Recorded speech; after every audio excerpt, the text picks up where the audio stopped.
Good morning to all. Let's to memorize something channel तरफरु समस्तଙ୍କୁ स्वागत। आज आमे EVS बा एनवायरमेंटल साइंस रो साइंस पार्ट जोटा कि रहउची हेल्थ एंड डिजीज रो सेकंड क्लास नहीं आसीछु। आमे फर्स्ट क्लास अल्प करिथिले तो आज आमे चैप्टर पाखापाखि अधा कवरेज करनबा। तो हेल्थ एंड डिजीज रो फर्स्ट पार्ट रहउतला आपण मानकर कि nutrition elements and balance diet. Okay, तो आमर एटा थ्योरी क्लास होउची। थ्योरी क्लास परे परे आमर एमसीक्यू बा इंपोर्टेंट क्वेश्चन सब सीरीज आमे आलोचना करिबा। ओके, तो प्रथमे खाद्य तेने कौन जीवर बंची रहिबा पई खाद्य उपादान आवश्यक होता है। कौन पई खाद्य आवश्यक होता है? निश्चित रूप से खाद्य कौन पई आमे बंची रहिबा पई बढ़िबा पई शक्ति पाइबा पई खाद्य हमरा आवश्यक होता है। जे भले एककोषी जीव एमिबा ठर आरंभ करी जेते बहुकोषी जीव मनुष्य पर्यंत समस्त कौन ना बंची रहिबा पई खाद्य आवश्यक करिथांती। आम शरीर रक्त हाड़ आउ कौन मांस सब कोडी गढ़ा पुष्टि सार स्नेह सार धातु सार ओके विटामिन जल ए सब को नहीं गठित। ओके, तो आम शरीर कौन आम शरीर जेकोसी जिनस हो कौन रक्त हाड़ मांस ए सब जिनस कौन ना कहा द्वारा गठित जल पुष्टि सार स्नेह सार धातु सार ए सब को लेकिन गठित होइछि। ओके, तो आमे जानिबा हिसाब रे शतकड़ा 17 भाग होची कौन पुष्टि सार थाए केते थाए भल भाव मन रखिबे कि शतकड़ा 17 भाग कौन थाए ना पुष्टि सार थाए आम शरीर रे एवं शतकड़ा 12 भाग केते स्नेह सार एवं 7 भाग धातु सार एवं 1 भाग श्वेत सार एवं 63 भाग जल थाए आम शरीर रे। एक इंपोर्टेंट क्वेश्चन आसीबो कि आम शरीर रे केते भाग पुष्टि सार थाए ना 17 भाग पुष्टि सार थाए। बुझी पाले जल केते भाग 63 बुझी पाले क्लियर। नेक्स्ट आसिला हमर जो खाद्य खाद्य को तार उत्स भित्तिक अनुसार श्रेणी विभाग करा जायछि। तो उत्स भित्तिक अनुसार श्रेणी विभाग करा गले तो जो खाद्य गुड़िक आमर प्राणी ठार मिलता है प्राणी ठार मिलता खाद्य आउ किसी उद्भिद ठार मिलता खाद्य दुई भाग विभक्त कराई केते भाग विभक्त कराई ना दुई भाग विभक्त कराई दुई भाग। तो से दुई भाग अनुसार आमर प्राणी ठार कौन मिले माछ मांस अंडा क्षीर आउ जति क्षीर जातीय द्रव्य कौन रोचे घी बसा लहुणी ओके आइला कलिजा कंकड़ा चिंगुड़ी आदि सब हूँ कौन आमर प्राणीज खाद्य जहाँ आमको प्राणी ठार मिलता है। उद्भिद जातीय खाद्य कौन जो भाया गहम चाउल लंका मका बाजरा मांडिया मुग बिरी कोलथ हरड़ डाली कि साग फलमूल हो कि जेकोसी मसला हो ए सब जिनस कौन ना आमर उद्भिद जातीय खाद्य बुझिपारे। तो आमर कौन रही उत्स भित्तिक अनुसार खाद्यर श्रेणी विभाग कले केते भाग विभक्त कराई ना दुई भाग रे गोटे हूँ प्राणीज खाद्य गोटे हूँ उद्भिद जात खाद्य बुझिपारे। तबरे उपादान भित्तिक अनुसार यदि खाद्य को भाग करा गला तने कौन ना 6 भाग रे खाद्य उपादान रोचे अर्थात खाद्य उपादान 6 भाग रे विभक्त। कौन से उपादान 6टा गोटे हूँ श्वेत सार पुष्टि सार स्नेह सार जीव सार धातु सार आउ जल बुझिपारे। श्वेत सार पुष्टि सार रहिला स्नेह सार ओके स्नेह सार जीव सार जहाँ को विटामिन बोली कहूचे जीव सार आउ कौन धातु सार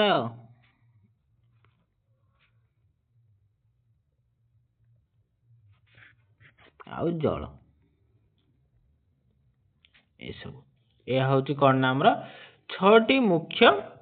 उपादान बा 6टी मुख्य पोषक जहाँकि आमर कौन ना खाद्य मिलता है। तो प्रथम श्वेतसार आपण मैंने ये सब जानते आपण मैंने सब स्टैंडर्ड 3 रु पढ़ी के आसिले। तो श्वेतसार कौटू मिलता है चाउल गहम मुढ़ी चूड़ा आलू कंदमूल मक्का कदली पाउरुटी मांडिया चीनी आखु आदि कौन ना आमको श्वेतसार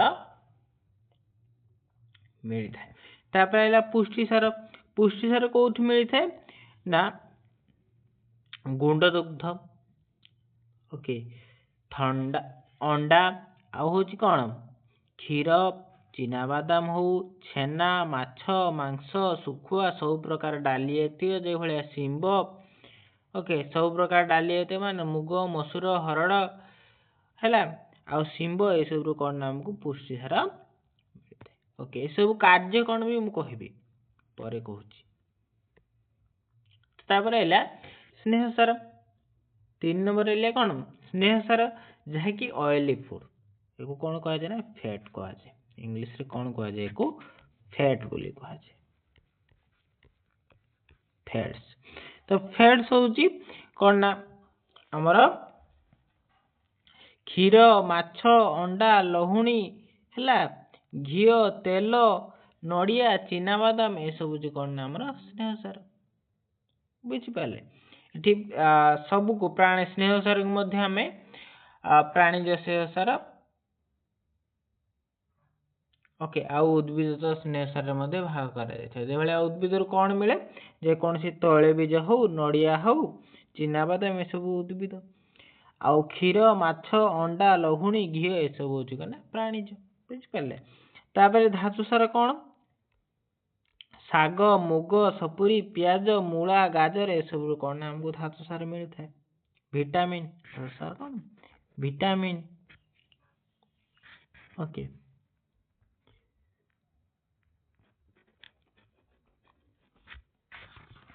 तापर आइला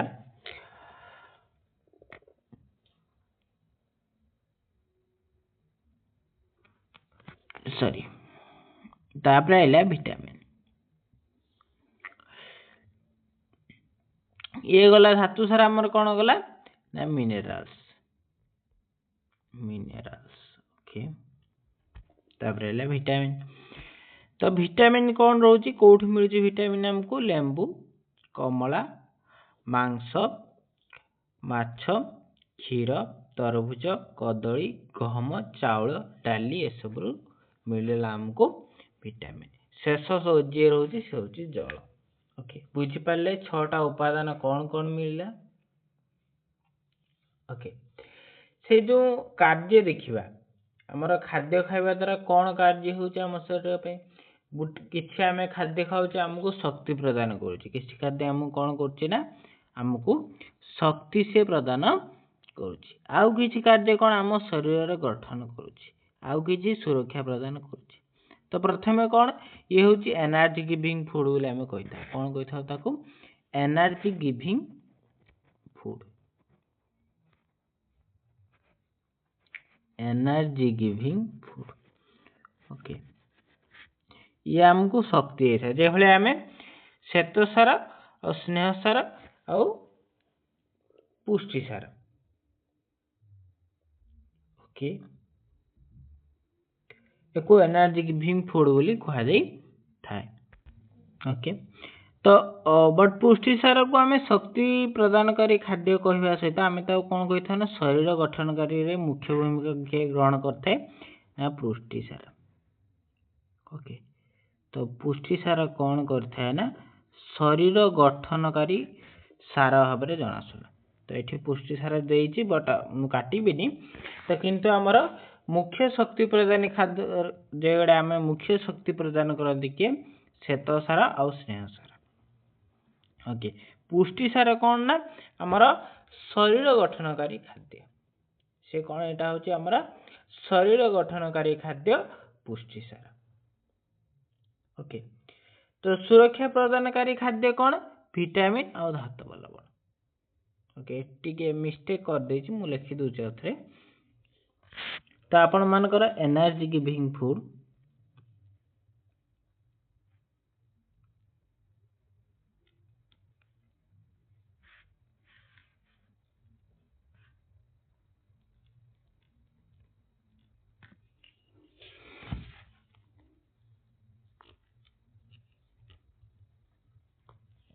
एनर्जी गिविंग फूड रे आपण मानकर जाउछि carbohydrate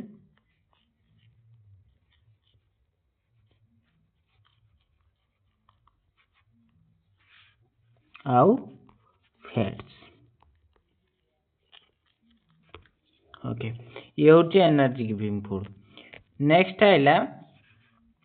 protective food sorry body building food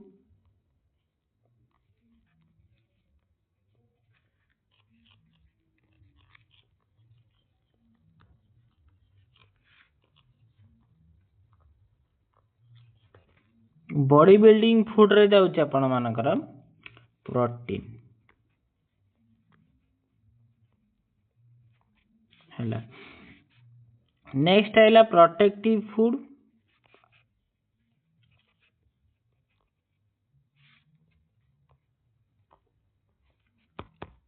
protective food रे किए गला ना minerals mineral plus vitamin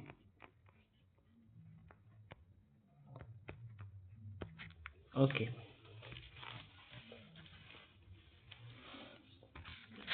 clear बुझी पारले तो यही पार्ट टा भूल देछि तारे पौष्टिक मान खाद्य यदि आम देखा कौ खाद्य जो आम खाद्य विभाग कराई किसी खाद्य को आम शस्य जातीय खाद्य कही था किसी शाग जातीय खाद्य जो भाया शस्य जातीय खाद्य कहले कौन कौन चाउल गहम है ये हूँ शस्य जातीय शाग जातीय कौन हो शाग जातीय कौन इतर पर शाग जातीय कहले आम कौन कहवा कि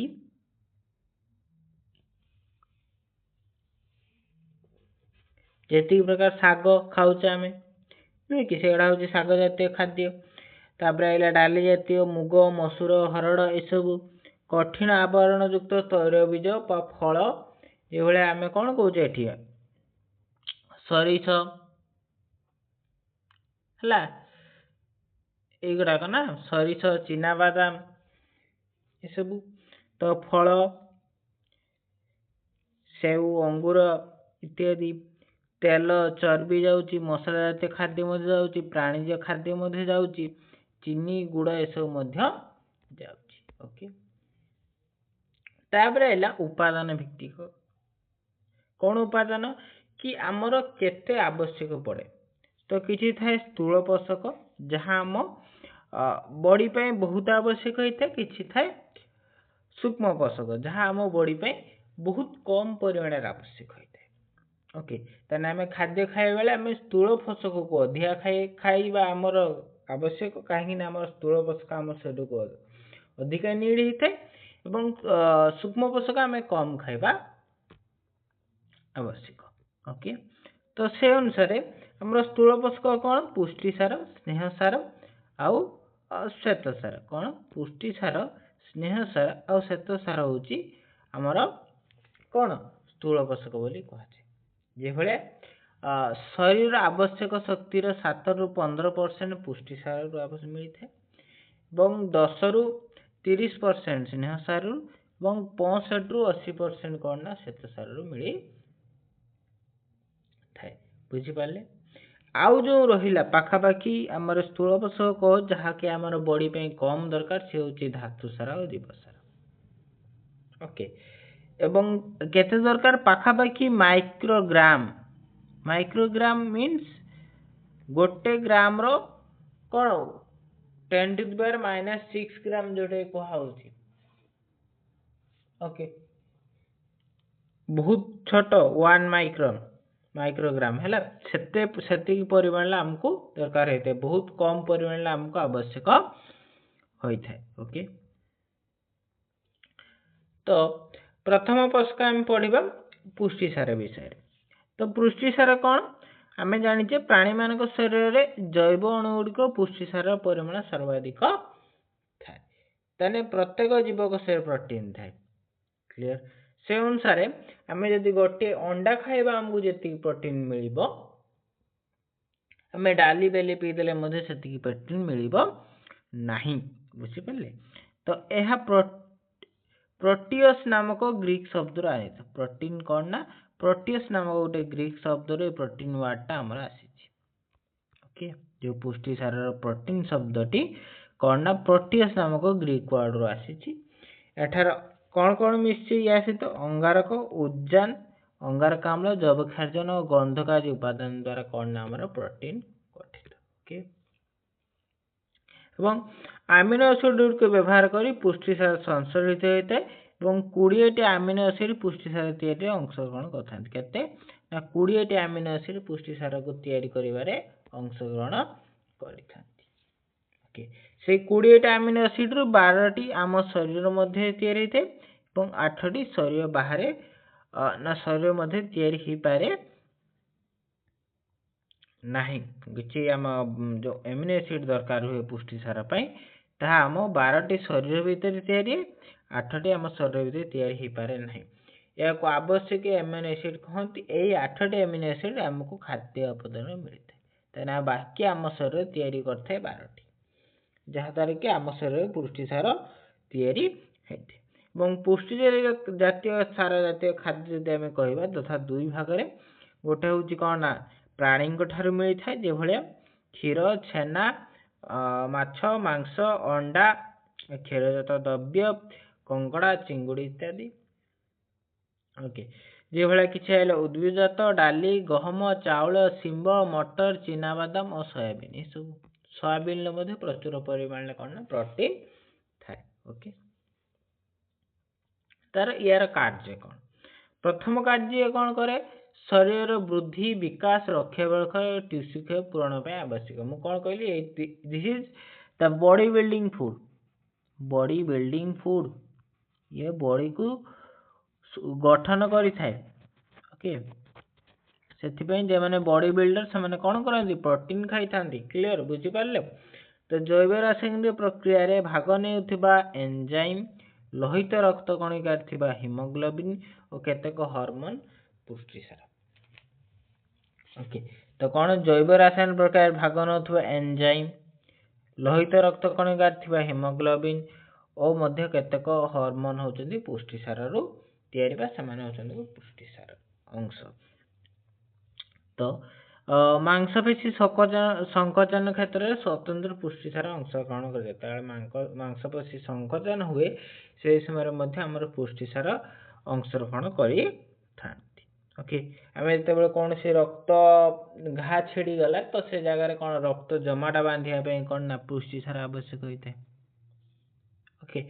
पुष्टि सार शरीर को मध्य शक्ति प्रदान करे एवं 1 ग्राम पुष्टि सार पाखापाखि 4 कैलोरी शक्ति मिले ये मध्य हमको शक्ति प्रदान करि थाए बट यार मेन वर्क कौन ये आमर शरीर वृद्धि विकास और रक्षणाबेक्षण टिश्यू क्षय को वृद्धि करता है अर्थात आम शरीर को गठन करि थाए ओके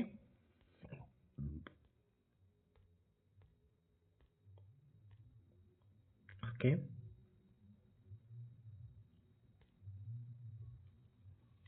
तो आमे केमी जानिबा खाद्य रे केते पुष्टि सार अछि कि नहीं तो आमे गोटे जगह रे 5 मिल जल नेले अर्थात 5 मिल क्षीर रे द्रवण नहीं लघु एसिटिक अम्ल ढालिले एवं छेना सृष्टि होबो काहे कि जेते बेला आमे 5 मिल जल नेले 5 मिल क्षीर नेछि ओके मिलीलीटर ओके तो से समय लघु एसिटिक अम्ल जोटे कि आमे ढालिले जदर कि छेना सृष्टि होला ए छेना होची क्षीर रे थिबा कासिन नामक पुष्टि सार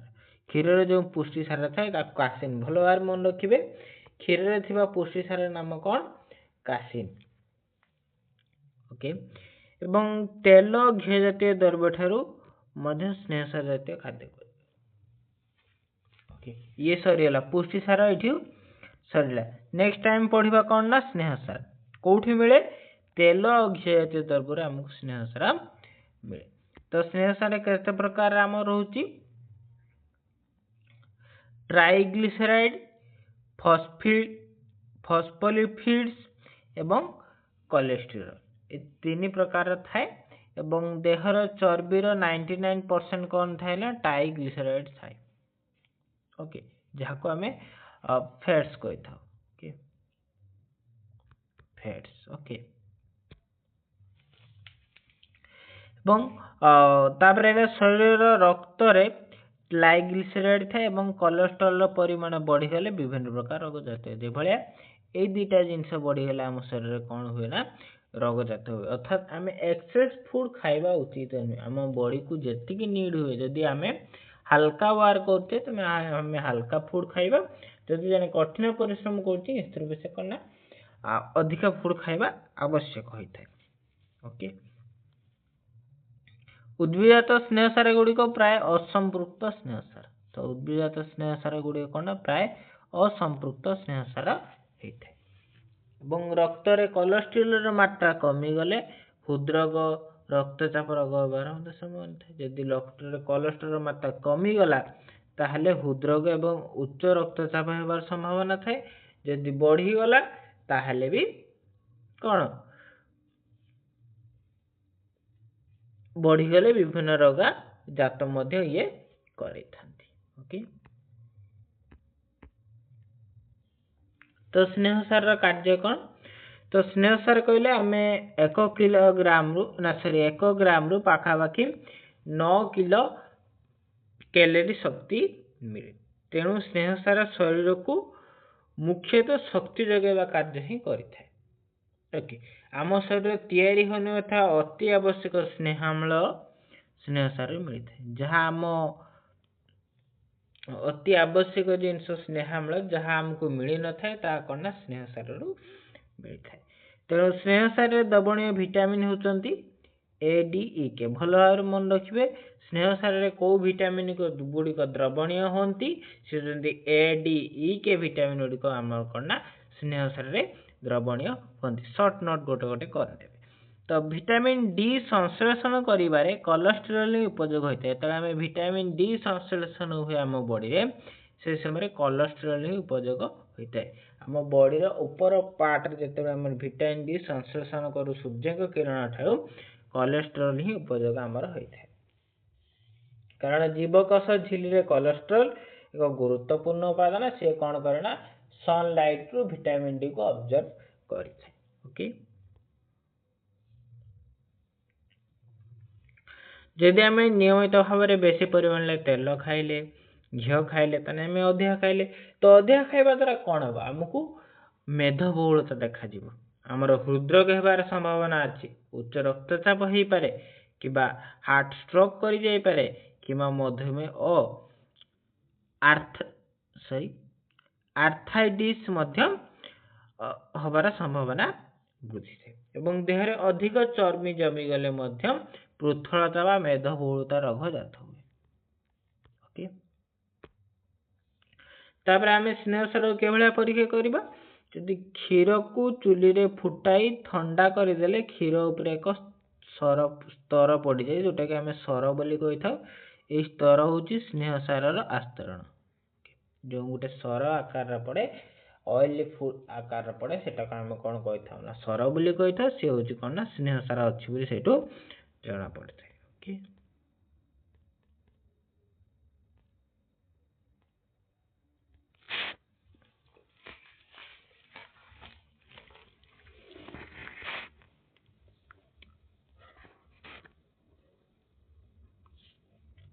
जदि आम देखा या आसब आमर 3 नंबर श्वेतसार। तो श्वेतसार मूल उपादान हूँ अंगारक ऊर्जा अम्लजान। ओके तो यहाँ 3 भाग विभक्त कराई मोनोसाकाराइड डाइसाकाराइड और पॉलीसाकाराइड। तो मोनोसाकाराइड कहले कौन जे गुड़ाक मोनोसाकाराइड भितर जाए से गुड़ा हूँ ग्लूकोज जहाँकि आम बॉडी रे इंस्टांट एनर्जी दे था मिसिक। दिस इज मोनोसाकाराइड है अर्थात गोटे साकाराइड अणु को लेकिन तैयारी दैट इज मोनोसाकाराइड। दे भाया ग्लूकोज फ्रुक्टोज है गालकाटोज अंतर्भुक्त एगुड़ा सरलतम श्वेतसार। आम डायरेक्ट खाइले फटाक किना खाइले सटाक किना हमको एनर्जी मिल। ओके डाइसाकाराइड जस्ट टिके अधिका टाइम लगे एनर्जी दवाई जो भाई लैक्टोज माल्टोज और सुक्रोज ओके एमान होचंदी प्रधान डाइसाकाराइड बट देन आसिला हमकू पॉलीसाकाराइड एगुड़िक बहुत मोनोसाकाराइड अणु को नहीं गठित एवं जो भाई स्टार्च सेलुलोज ओके जोटी कि आमको कोड कोड मिले चाउल गहम आदि मिले ओके जत्कृत मांसरू ग्लाइकोजेन मिले ओके तो यही सब जिनस आमको पॉलीसाकाराइड मिले जदि आपण मानक मन प्रश्न आसुथबो कि आमे मोनोसाकाराइड नेले तो हमको इंस्टेंट एनर्जी मिलुची तो आमे पॉलीसाकाराइड काहे नेबा सुनंतु मोनोसाकाराइड रे हमको इंस्टेंट एनर्जी मिले एवं अल्प समय पे मिले आमे पॉलीसाकाराइड खाइले हम बॉडी रे धीरे धीरे मिसिबो एवं अल्प अल्प मात्रा नुहे अल्प अल्प मात्रा से हमको एनर्जी देई चलिबो तने कोन रेगुलर एनर्जी दबो से होची कोन ना पॉलीसाकाराइड सेथिबे आमे काम भलरे करी परिबा हमर इंस्टेंट एनर्जी जे मानकर इंस्टेंट एनर्जी आवश्यक होते सामान को इंस्टेंट एनर्जी कोन किछ समय पय दरकार पावर देन सेति खाइबा उचित जे भला किछ समय पय थकी जानती ना तो से जो थका मानते या पे हमें इंस्टेंट एनर्जी ग्रहण कर छांती खान माने ओके तापर आस्ता तार कार्य कोन मुख्य कथा हमें 1 ग्राम श्वेतसार प्राय 4 किलो 4 किलो कैलोरी शक्ति मिले ओके चेक करछु 4 kilo calorie okay 4 kilo calorie शक्ति मिले तो से अनुसार स्टार्च ग्लाइकोजेन अंतर्निल हजम हो ग्लूकोज रे परिणत हो रक्त रे एवं रक्त रे थिबा ग्लूकोज जीवकोश रे जारित हो शक्तिजात हुए अनेक ग्लूकोज मिसी संश्लेषित हो करना ग्लाइकोजेन रे परिणत हो शरीर रे संगठित हो रहती ओके एवं श्वेतसार पुष्टिसार और स्नेहसार संश्लेषण रे विनियोग होता है कौन होता है पुष्टिसार और स्नेहसार संश्लेषण हमर श्वेतसार विनियोग करे देते ओके एवं खाद्य तंतु खाइले मेदबहुलता हृदरोग हमर रक्तनली रोग मधुमेह सब जिनस सब कौन ना निवारण करिवार सहाय्य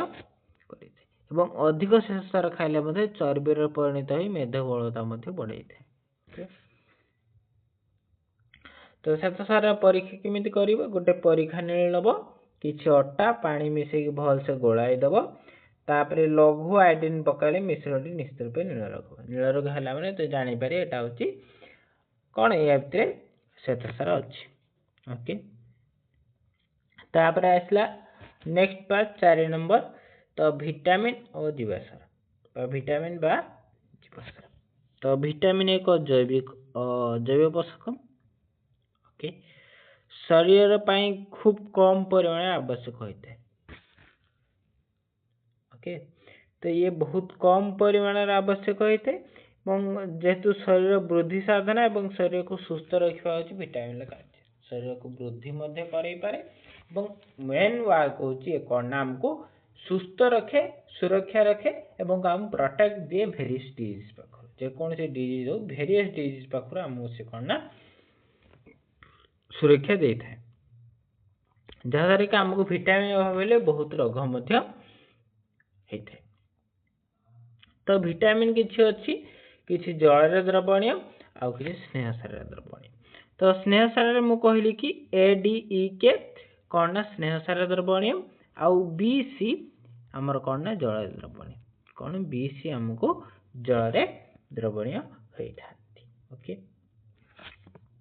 तो प्रथमे पढ़ी दबा ए विषय तो विटामिन ए विषय कौन देछि तो विटामिन ए होची गोटे उद्भिदजात कौन उद्भिदजात खाद्य द्रव्य मिले नहीं ओके खाद्य द्रव्य मिले नहीं व्हाट एंड मिस्टेक उद्भिदजात खाद्य द्रव्य मिले मिले नहीं नुहे मिले ओके तो ये मिले ना जो भूल देती मिले तो कारण उद्भिद जो आम कहीपर गाजर ओके गाजर प्रचुर परिमाण में विटामिन ए मिलता है ओके गाजर कदली आंब एसबू जिनस आमको विटामिन ए मिलता है ओके तो प्राणी हूँ अंडार केशर कलिजा माछ तेल क्षीर लहुणी सब मिलता है एवं ये जो उद्भिद खाद्य कैरोटीन नामक उपादान थाए से कैरोटीन जो आवश्यकता बेसी था आम शरीर को से शरीर विटामिन ए रे परिणत होगी आम सब कार्य को विटामिन ए कार्य को संपादन करते एवं जड़े वयस्क व्यक्ति 600 माइक्रोग्राम विटामिन ए रा आवश्यक होता है ओके तो विटामिन ए रो कार्य कौन ये आम जाना तो प्रथम आम चक्षु को सुस्थ रखिब एवं शरीर वृद्धि विकास रे सहाय्य करिब चर्म अस्थि दांत को सुस्थ रखिब रोग प्रतिरोधक शक्ति बढ़ेब विटामिन बी मध्य अधिक हेले कौन ना हाइपर विटामिनोसिस ए रोग मध्य यदि अधिक है ताले भी खराब जदि कम है ताहले भी ये कौन ना आम शरीर पे खराब ओके तापर आइला विटामिन डी कारण ए डी ई के हूँ स्नेहसार द्रवणी तेणु ए डी ई के पढ़ा देन आसवा जल द्रवणी विटामिन कथा तो विटामिन डी रोचे कौटी प्रथम आम जाना विटामिन डी आमर कौट रोच सूर्य किरण रोचे ओके से आमको किसी टाइम अति कम दिन को किसी टाइम खरारे छिड़ा हाँ पड़े तमें नुहे जो घंटे घंटा ना 10-15 मिनट छिड़ा भी आमको से परिमाण विटामिन डी मिल जहाँ आम शरीर आवश्यक तो मॉर्निंग रे तो तुम सूर्य किरण तुम चर्म उपर पड़े कौन हम अल्ट्रा भायोलेट रश्मिर प्रभाव में आम चर्म विटामिन डी या कही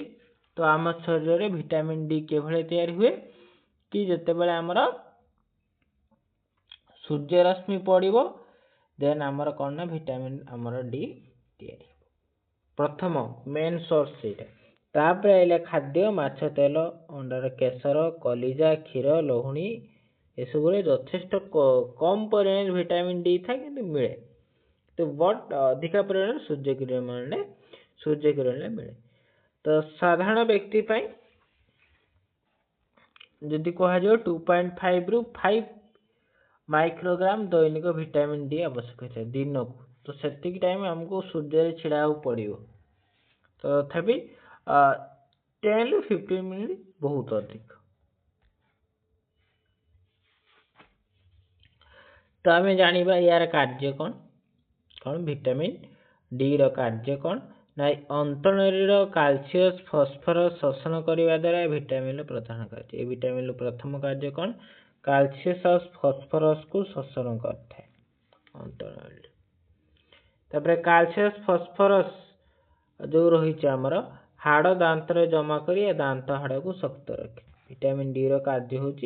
जे दांत हाड़ से भाया कौन कर छोट छुआ को जिते छोट छोट छुआ से कौन कर खरारे शोई दियंती जस्ट सकाल सकाल खरारे शुंती कहीं कहती कि हाड़ स्ट्रंग हम तो निश्चित भाव में सत कि विटामिन डी मिलवा द्वारा कौन ना आमर हाड़ शक्त होता है तो विटामिन डी हेले हाइपर जदि अधिक है निश्चित रूप से हाइपर विटामिनोसिस रोग विटामिन डी हुए थे बुझिपार तापर है विटामिन ई सूर्यमुखी तेल पेशी तेल जोटा कि मका तेल बादाम तेल गहम भ्रूण तेल सोयाबीन ऑयल ये सब रहा ओके लहुणी अंडार केशर किसी मिलला तो दैनिक सुस्थ व्यक्ति निश्चित रूप से 8 ରୁ 10 मिलीग्राम विटामिन ई आवश्यक होता है ओके तो 8 ରୁ 10 मिली के कौन ना आम विटामिन ई आवश्यक होता है यार कार्य गुड़िक मुझे ये कौन करे ना आम शरीर प्रतिजार कर एंटीऑक्सीडेंट रूप कार्य करे ओके एंटीऑक्सीडेंट जो विटामिन ई कैप्सूल साधारणतः आनिक फेस रे मारती कि बॉडी रे कोड मारती तो निश्चित रूप से कैप्सूल मध्य खाई थांती जहाँ को आम बॉडी को ऑक्सीडेंट फ्री करे एंटी ऑक्सीडेंट भलिया कार्य करे एवं से कौन करे ना पुष्टि सार एंजाइम और डीएनए आदि अणु द्वारा कौन ना जारी तो ही कार्य करते एवं ये कौन करे हृदरोग फुस्फुस रोग आमर मधुमेह मोतिया बिंदु आदि रोग निवारण करिवार मध्य सहाय्य ओके तो आमे परवर्ती क्लास रे पढ़िबा विटामिन के विषय रे आउ रहिला जो हमर विटामिन बी सी जहा की जल द्रवणीय से सब रे पढ़िबा तो विटामिन बी रा प्रकार हे तक बढ़िया कि vitamin A B1 B2 B3 अछि B6 अछि विटामिन B12 समानकर ना कोन सब मध्य आमे पढ़िबा ओके शेषा पढ़ी सारला परे आमे धातु सार पढ़िबा धातु सार पढ़ला परे हमर तापरे सुषम खाद्य पढ़ी के हमर ए जो first unit row first chapter टा हमर कंप्लीट हे आ गोटे वीडियो कंप्लीट हे जो डोंट वरी ओके जहाँ डाउट रहिला निश्चित रूप से जणेबे एवं आम चैनल को लाइक शेयर एवं सब्सक्राइब करियो भूलिबेनी धन्यवाद।